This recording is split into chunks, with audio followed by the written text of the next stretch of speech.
नमस्कार दोस्तों, स्वागत है आप सभी का लॉ इज विद शशांक में, जहां हम लाते हैं कॉर्पोरेट कानून और कंपनी से जुड़ी हर जरूरी जानकारी बिल्कुल सरल और स्पष्ट भाषा में।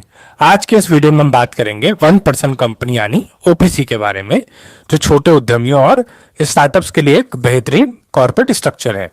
आज के इस वीडियो में हम ओपीसी से जुड़े महत्वपूर्ण बिंदुओं को कवर करेंगे, जैसे कि ओपीसी की परिभाषा और उद्देश्य, कौन कर सकता है ओपीसी का गठन, कौन कौन से दस्तावेज जरूरी होते हैं, ओपीसी को कैसे करें इनकॉर्पोरेट, संबंधित कानूनी प्रावधान और केस लॉ, ओपीसी का कन्वर्जन, ओपीसी की पोस्ट इनकॉर्पोरेशन कंप्लायंसेस, साथ ही जानेंगे इसके फायदे और सीमाएं।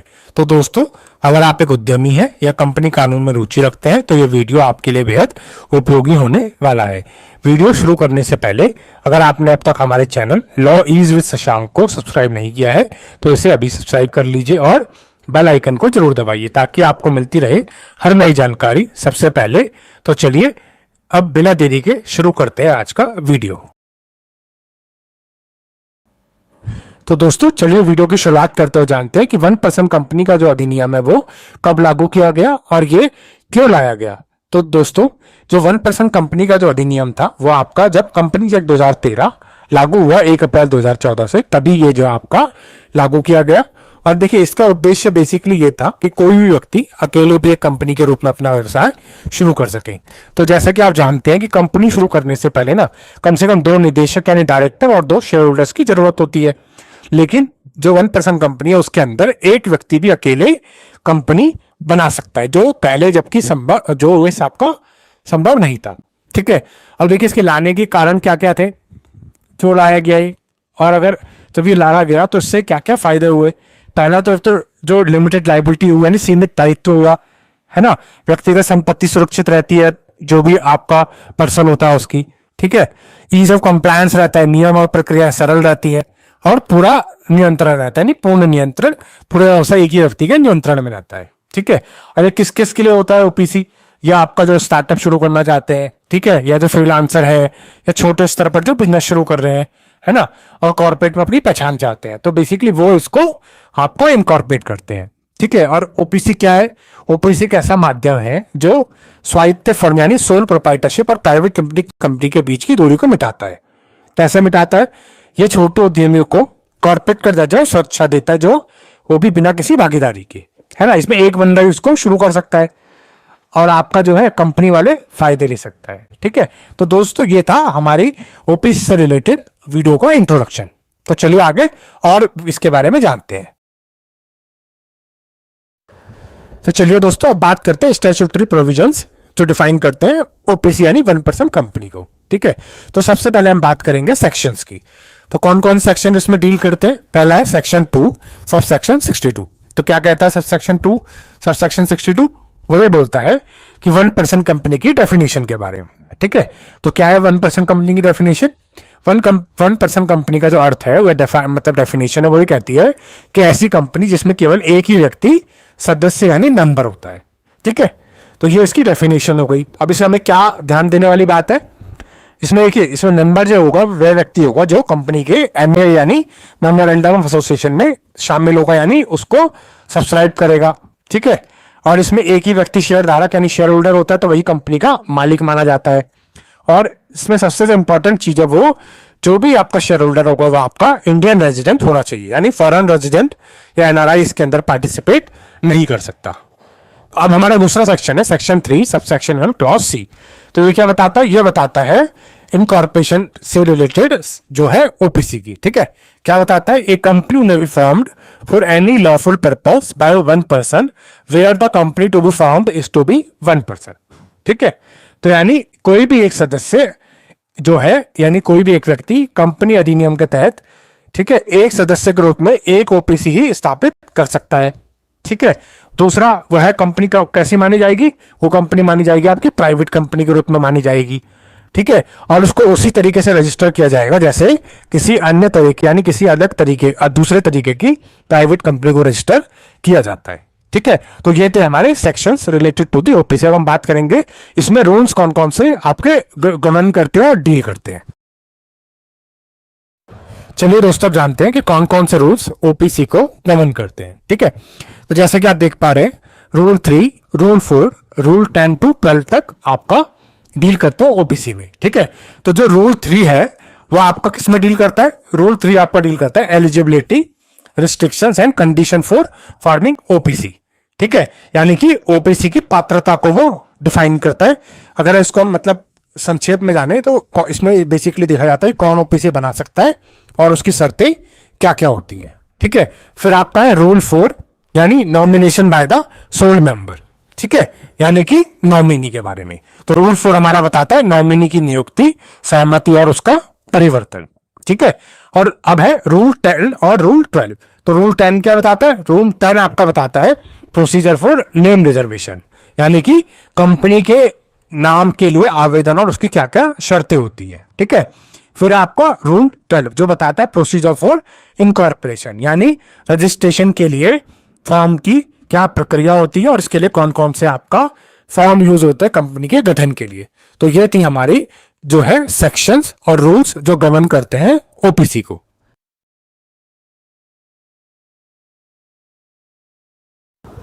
चलिए और देखते हैं कि who can form a 1% company, यानी कि 1% कंपनी को कौन फॉर्म कर सकता है, ठीक है।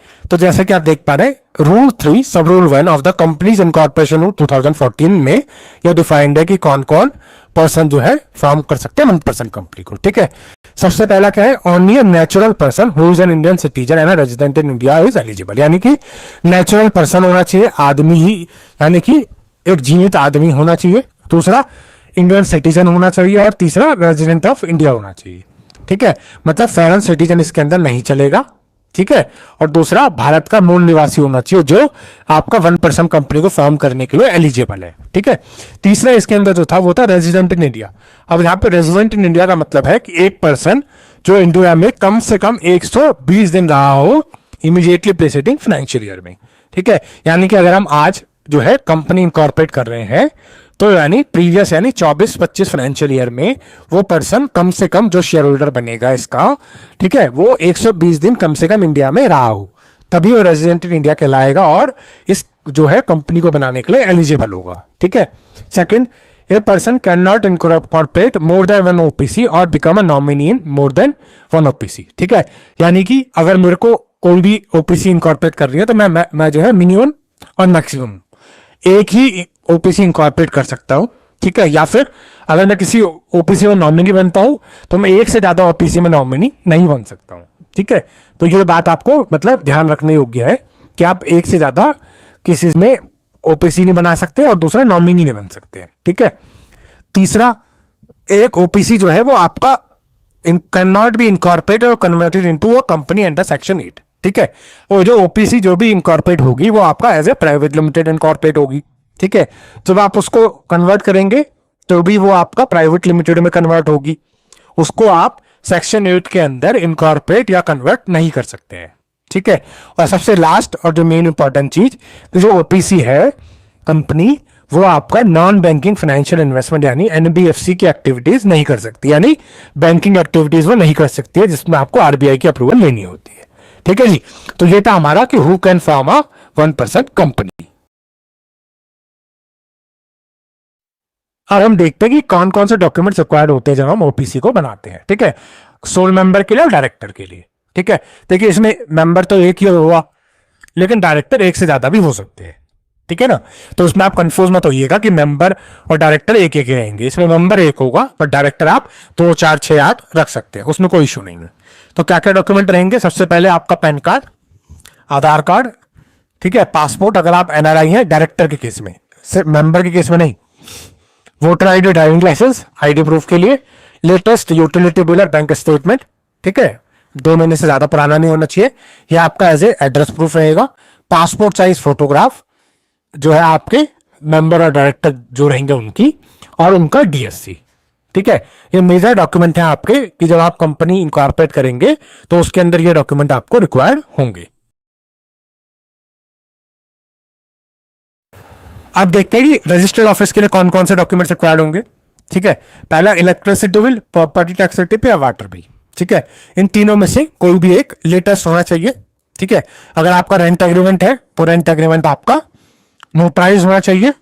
दूसरा, साथ में उसका एडवाइजेबल ये है कि आप उसमें जो आपका ओनर रहेंगे उनका इलेक्ट्रिसिटी, उनका जो है इलेक्ट्रिसिटी बिल तो होना ही चाहिए, साथ में आधार कार्ड जो है साथ में अटैच कीजिएगा ताकि आपको कोई भी रिसबमिशन ना आए उससे रिलेटेड। ठीक है। तीसरा, अगर आप रेंट एग्रीमेंट नहीं लगाते हैं तो आप एनओसी भी ले सकते हैं ओनर से। ठीक है। सेम इसमें इस केस में आप उनका आधार कार्ड जो है सर्टिफाई करवा लीजिएगा सो दैट कोई इश्यू ना हो।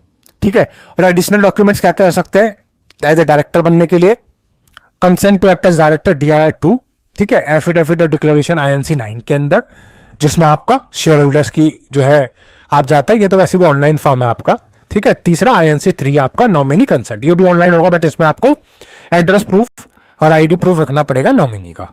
तो ये थे हमारे डॉक्यूमेंट्स रिलेटेड जो इनकॉर्पोरेशन में हमारे काम आते हैं। तो आइए जानते हैं step by step process of incorporating OPC. ठीक है। ओपीसी को इनकॉर्पोरेट करने का स्टेप बाय स्टेप प्रोसेस क्या है?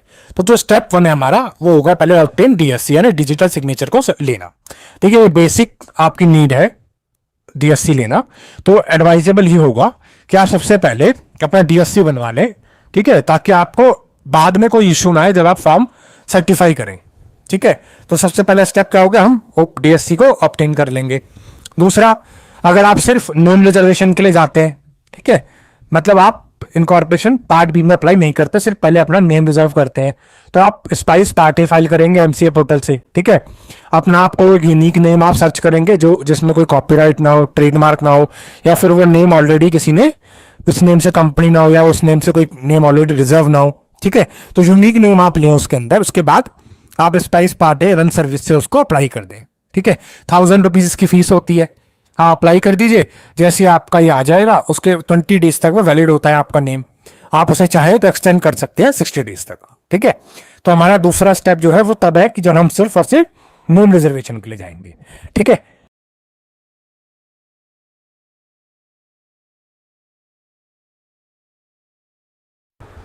और हमारा तीसरा स्टेप क्या है? तीसरा स्टेप, सपोज कीजिए आपने पार्ट ए फिल कर लिया। ठीक है। आपका नेम रिजर्व हो गया। अब आप क्या करेंगे, या आप स्पाइस पार्ट ए के साथ पार्ट बी साथ में फाइल कर रहे हैं, आपने अलग से फाइल नहीं करते, तो आप MOA करेंगे INC 33, AOA करेंगे INC 24। ठीक है। नॉमिनी आप कंसेंट लेंगे INC 3 से। DIR 2 डायरेक्टर कंसेंट ले लेंगे INC 9 से, डिक्लेरेशन बाय सब्सक्राइबर डायरेक्टर। ठीक है। उसके बाद proof of registered office with NOC अगर रिक्वायर्ड है तो। ठीक है ना। तो MOA तो आपको पता ही है, मेन ऑब्जेक्टिव कैपिटल क्लॉज के अंदर सारा आ जाएगा जो आपने स्पाइस जब आप पार्ट 2 भरेंगे तो उसके अंदर ये ऑटोमेटिकली फिल हो जाता है। AOA के अंदर आप अपने बिजनेस से रिलेटेड चीजें बताएंगे, इंटरनल रूल रेगुलेशन, कि आप जो है बेसिकली शेयर इशू कर सकते नहीं कर सकते, बोनस शेयर इशू करेंगे, तो सारी चीजें आप इसके अंदर बताएंगे। ठीक है।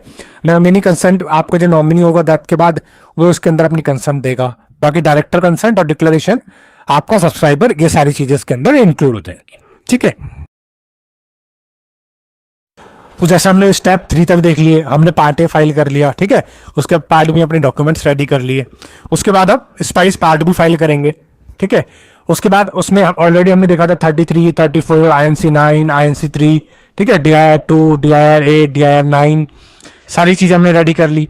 इसके साथ साथ हम अगर हमें पैन के लिए अप्लाई करना है तो हमें पैन वाला फिल करने पड़ेंगे डिटेल्स। 10 के रिलेटेड अपनी हमें इनकम टैक्स से रिलेटेड डिटेल फिल करनी पड़ेंगी। ठीक है। EPF ECIS से रिलेटेड हमें डिटेल फिल करनी पड़ेंगी अपनी INC 35 के अंदर। ठीक है ना। INC 35 के अंदर हम ये सारी चीजें फिल करेंगे। GST से रिलेटेड उसके अंदर हम फिल करेंगे। बैंक अकाउंट से रिलेटेड उसके अंदर हम फिल करेंगे। तो सारी चीजें हम किसके अंदर, INC 35 के अंदर हम ये सारी चीजें फिल करेंगे। ठीक है। अगर हमारी सारी चीजें स्क्रूटनी के बाद सारी चीजें इन ऑर्डर होती हैं तो हमें ROC की तरफ से सर्टिफिकेट ऑफ इनकॉर्पोरेशन यानी INC 11 आ जाएगा। उसके अंदर अगर आप देखते हैं तो सिम नंबर लिखा होता है ना, पैन नंबर, 10 नंबर होता है और लिखा हुआ। साथ ही साथ आपको उसके बाद आपका पैन नंबर आपको आ गया, उसके बाद आपको EPFO का नंबर मिल जाएगा, ESIC का नंबर मिल जाएगा, और GST अगर आपका इन ऑर्डर आया तो आपको GST नंबर भी मिल जाएगा और आपको बैंक अकाउंट नंबर भी मिल जाएगा। ठीक है। तो ये था हमारा पूरा का पूरा प्रोसेस जो है इनकॉर्पोरेट करने का OPC को। अब हम देखेंगे केस लॉ आपका OPC से जुड़ा हुआ। ठीक है। कौन सा केस लॉ का नाम क्या है? V Kishore Rao versus registrar of companies 2021। ठीक है। इस केस में इसमें जो केस था या इसके फैक्ट्स थे वो क्या थे कि जो पिटिशनर था V किशोर राव, उन्होंने एक सेकंड OPC आपकी क्रिएट करी। ठीक है। Using another person as a front nominee या डायरेक्टर वाइल कंट्रोलिंग बोथ। यानी कि इन्होंने एक ऑलरेडी बना रखी थी, दूसरी इन्होंने बनानी चाहिए और उसमें नॉमिनी जो है किसी और को बना दिया। ठीक है, यानी दोनों ओपीसी को कंट्रोल करना चाह रहे थे। बट जैसे कि हमने पहले भी पढ़ा है, कोई एक बंदा सिर्फ एक ही ओपीसी बना सकता है या एक ही ओपीसी के अंदर वो नॉमिनी हुआ सकता है ना। तो उसमें क्या डिसीजन आया, एनसीएलटी ने इसके अंदर बताया कि no individual can incorporate more than one OPC और act as a nominee in more than one OPC. तो सेकंड ओपीसी जो थी वो आपकी इनवैलिड हो गई, ये हम ऑलरेडी डिस्कस कर चुके हैं पहले ही। ठीक है, तो इस केस की हमें इंपॉर्टेंस क्या रही, ठीक है, इस केस ने आपको क्लैरिफाई किया और रीअफर्म करवाया statutory limitation forming and controlling की मल्टीपल ओपीसीज की। ठीक है ना, जो है जिससे क्या होता है, ओपीसी का जो मॉडल है बेसिकली वो आपका खराब हो जाता है, खत्म हो जाता है अगर आप मल्टीपल ओपीसी बनाते चलेंगे। ठीक है, तो ये था हमारा केसला जिसने हमने बताया कि एक पर्सन एक ही ओपीसी बनाएगा या एक ही ओपीसी में वो नॉमिनी रह सकता है। अब सपोज कीजिए आपने ओपीसी बना ली, ठीक है, अब आपका मन किया कि इसको आप कन्वर्ट करने चाहते हैं, कन्वर्जन करना चाहते हैं, है ना। तो कन्वर्जन आप कैसे कर सकते हैं, आप देख पा रहे होंगे। तो कन्वर्जन दो तरीके से होगा, एक तो मैंडेटरी या एक वॉलंटरी। ठीक है, तो सबसे पहले हम बात करेंगे मैंडेटरी कन्वर्जन। ये आपका रूल 6 बताता है इनकॉर्पोरेशन का। तो आप मैंडेटरी कन्वर्जन आपको कम करना पड़ेगा जब आपकी पेड अप कैपिटल जो है एक्सीड कर जाएगी 50 लाख से। ठीक है, या एवरेज एनुअल टर्नओवर आपकी एक्सीड हो जाएगी 2 करोड़ से in the last 3 financial year में। तो आपको मैंडेटरी कन्वर्जन करना पड़ेगा कि ओपीसी से प्राइवेट या पब्लिक कंपनी के अंदर, वो भी विद इन 6 मंथ्स में। जब आपका जो है ये चीजें एक्सीड हो जाएंगी उसके विद इन 6 मंथ आपको कन्वर्ट करना पड़ेगा प्राइवेट या पब्लिक के अंदर। ठीक है, इसमें 2 साहब आपके रिक्वायर्ड होंगे, एक INC 5 जो आपको इंटीमेट करना पड़ेगा RSO को विद इन 60 डेज में, दूसरा INC 6 जो एप्लीकेशन फॉर कन्वर्जन आपका होगा। ठीक है, तो ये था आपका मैंडेटरी कन्वर्जन। अच्छा, अगर किसी को वॉलंटरी कन्वर्जन करना हो भाई तो वो क्या करेगा, तो आपका वॉलंटरी कन्वर्जन भी अलाउड है, बट उसके लिए आपको 2 ईयर्स ऑफ इनकॉर्पोरेशन का वेट करना पड़ेगा। मतलब आप जब तक आपके इनकॉर्पोरेशन को 2 ईयर्स कंप्लीट नहीं हो जाते तब तक आप जो है कन्वर्जन के अप्लाई नहीं कर सकते, अनटिल अनलेस कि आपकी पेड अप कैपिटल या एनुअल टर्नओवर जो है वो एक्सीड ना हो जाए। ठीक है, तो उस केस में आप INC 6 फाइल करेंगे। ठीक है ना, तो ये थे हमारे कन्वर्जन ऑफ ओपीसी, मैंडेटरी और वॉलंटरी। उम्मीद करता हूं आपको समझ में आया होगा ये। अब हम देखते हैं वन पर्सन कंपनी के एडवांटेजेस। ठीक है, सबसे पहला एडवांटेज है लिमिटेड लायबिलिटी प्रोटेक्शन, यानी सीमित दायित्व संरक्षण, इसको हम हिंदी में कह सकते हैं। तो देखिए इसके अंदर बेसिकली क्या होगा, जो भी आपका मेंबर होगा, ठीक है, उसका व्यक्तिगत संपत्ति के ऋण या नुकसान के लिए जिम्मेदारी नहीं होगी। मतलब कि वह आपका सिर्फ और सिर्फ अपने जो है शेयर तक के लिए लायबल होगा। ठीक है, उसने उतना ही वो लायबल होगा जितने उसने उसके अंदर अमाउंट इन्वेस्ट किया है। ठीक है, यानी अपनी कैपिटल जितनी उसने कंट्रीब्यूट करी है उतनी ही वो आपके अमाउंट के लिए लायबल है। ठीक है, सेकंड है आपका single ownership with full control, यानी आपका पूरा कंपनी का जो कंट्रोल है वो एक ही व्यक्ति के हाथ में रहेगा।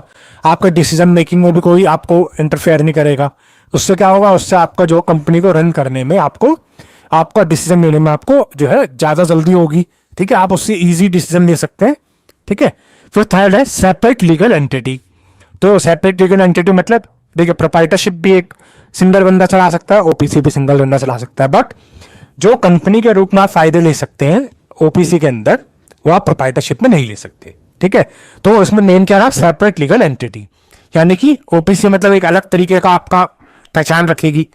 ठीक है, और आप अपने नाम से संपत्ति रख सकती है कंपनी, मुकदमा कर सकती है ना।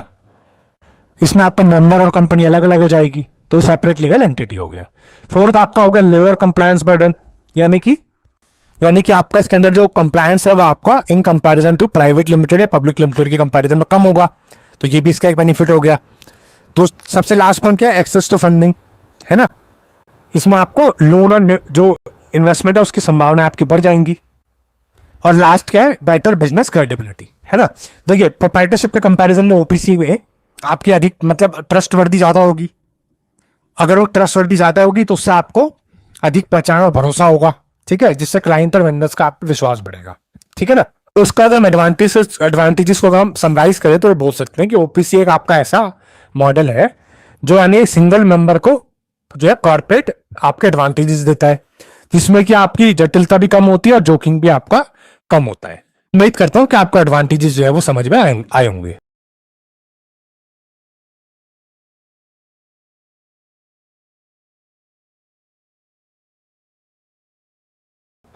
अब हम बात करते हैं ओपीसी की लिमिटेशन के बारे में। ठीक है, तो सबसे पहले लिमिटेशन है limited to one shareholder, है ना। तो इसमें क्या होगा, देखिए इसका सबसे बड़ा जो लॉस है कि ओपीसी में आप केवल एक ही शेयर होल्डर होता है ना। इसमें आप किसी पर्सन को नहीं जोड़ सकते, कोई भी पार्टनर नहीं जोड़ सकते, जिससे क्या होगा, कंपनी का जो विस्तार है उसको आप जो है ज्यादा नहीं कर पाएंगे, वो आपका सीमित हो जाएगा, है ना। तो उसमें आपको इशू आएगा। सेकंड क्या है, cannot raise equity funding.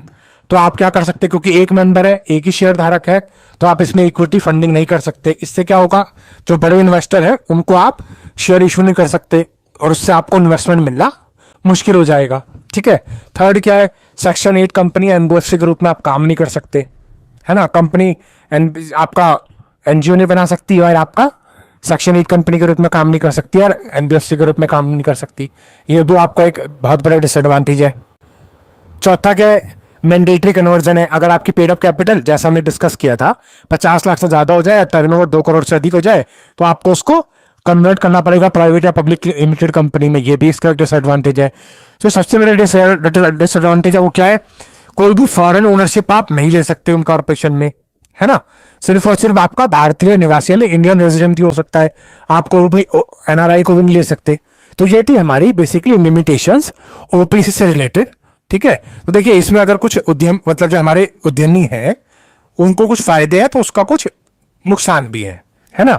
कुछ डिसएडवांटेज में कुछ उसकी लिमिटेशंस भी हैं कि जैसे आप बड़े पैमाने पर व्यापार को विस्तार नहीं कर सकते, फंडिंग, विदेशी भागीदारी को पूरा आपका सीमित कर देगा। ठीक है। तो दोस्तों जैसे कि हमने वीडियो में जाना कि ओपीसी कंपनी से रिलेटेड हमने सेक्शन जाने, रूल जाने, क्या क्या उसके स्टेप्स होते हैं, कौन कौन से डॉक्यूमेंट्स इसमें लगेंगे, है ना। उससे रिलेटेड हमने केस डाला, क्या क्या उसके एडवांटेजेस हैं और क्या क्या उसके डिसएडवांटेजेस हैं। तो अगर हम अंत में इसको समराइज करें तो हम ये कह सकते हैं कि ओपीसी कंपनी एक ऐसा कॉर्पोरेट ढांचा है या एक ऐसा कॉर्पोरेट स्ट्रक्चर है जो अकेले उद्यमी को या अकेले जो आप कह सकते हैं सिंगल बिजनेसमैन को एक अलग पहचान देता है मार्केट में, है ना। इसमें व्यक्ति को कंपनी के सभी कानूनी फायदे मिलते हैं जो हम ऑलरेडी डिस्कस कर चुके हैं, जैसे सीमित दायित्व, अलग कानूनी पहचान और विश्वसनीयता, वो बिना किसी पार्टनर के। ठीक है। और आज अगर आप देखें इसकी रजिस्ट्रेशन प्रक्रिया पूरी तरीके से ऑनलाइन और आसान हो गई है ना, स्पाइस फार्म और एमसीए पोर्टल की मदद से। और जैसा कि हमने इससे रिलेटेड दस्तावेजों के बारे में जाना, अगर आप सही दस्तावेज नियमों का पालन करते हुए कोई भी भारतीय निवासी यानी इंडियन रेजिडेंट ओपीसी के रूप में अपना व्यवसाय कानूनी रूप से शुरू कर सकता है। ठीक है। तो वो इन डॉक्यूमेंट्स को लगाए और अपनी कंपनी को वो इनकॉर्पोरेट कर सकता है। तो ये और ये सबसे बड़ी बात, यह छोटे व्यापारियों, स्टार्टअप्स और प्रोफेशनल्स के लिए शानदार विकल्प है जो अकेले बड़ा सपना देखना चाहते हैं। तो दोस्तों यह थी पूरी जानकारी 1% कंपनी ओपीसी के बारे में, इसके गठन की प्रक्रिया, जरूरी दस्तावेज, कानूनी प्रावधान, case law, post incorporation compliance और इससे जुड़े फायदे और सीमाएं। अगर आपको ये वीडियो जानकारीपूर्ण और फायदेमंद लगी हो तो कृपया इस वीडियो को लाइक करें और अपने दोस्तों और प्रोफेशनल नेटवर्क के साथ शेयर करें और नीचे कमेंट करके हमें बताएं कि आपको ये जानकारी कैसी लगी। अगर आपके पास कोई प्रश्न या सुझाव है तो आप कमेंट सेक्शन में जरूर लिखें, मैं पूरी कोशिश करूंगा कि आपके हर सवाल का जवाब दूं। और हाँ, अगर आपने अभी तक हमारे channel law is with Shashank को सब्सक्राइब नहीं किया है तो इसे अभी सब्सक्राइब कर लें, साथ ही बेल आइकन को दबाना ना भूलें ताकि आपको भविष्य में भी कंपनी कानून और कॉर्पोरेट नियमों और कॉर्पोरेट लॉ से जुड़ी ऐसी महत्वपूर्ण जानकारियां समय पर मिलती रहे। तो धन्यवाद दोस्तों, आपका दिन शुभ हो। चल मिलते हैं एक और नई महत्वपूर्ण जानकारी के साथ।